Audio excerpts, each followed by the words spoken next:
Bonjour à tous, ici Sylvie Malo, professeure de comptabilité au Collège de la Cité d'Ottawa, au programme d'administration des affaires comptabilité. Nous poursuivons donc notre exemple sur la comptabilisation des stocks dans un système d'inventaire permanent en utilisant la méthode du coût moyen.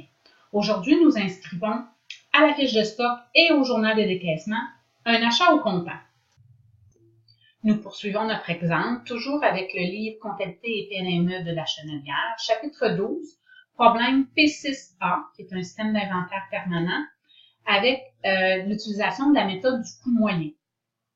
Alors, on est rendu à la transaction du 21 janvier, où on apprend que l'entreprise a acheté au comptant 10 000 autres unités au coût unitaire de 25 $. Alors, je vous rappelle que tous les achats se font chez ABC. Alors, la transaction se passe le 21 janvier. Et on a acheté 10 000 unités qu'on a payé 25 $ l'unité. Donc, le coût total de notre achat, 10 000 multiplié par 25, 250 000.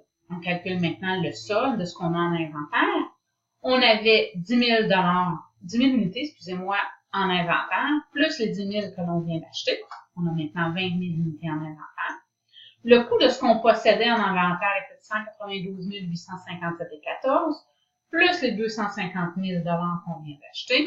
On a maintenant en inventaire pour 442 857,14 $.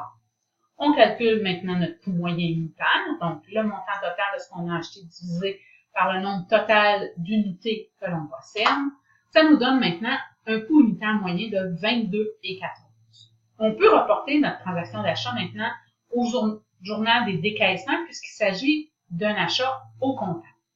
Alors, au journal des achats, on a la date, le nom de l'entreprise ou de la personne de qui on a acheté.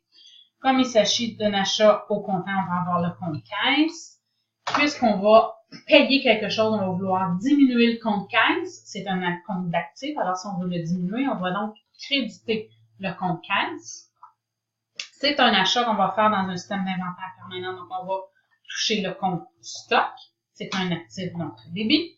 Et puisque notre achat se fait en Ontario, on va payer de la TVH. Donc, TVH à recevoir, c'est-à-dire TVH qui nous sera remboursé par Revenu Canada quand on lui soumettra notre rapport. Donc, un compte d'actifs au début.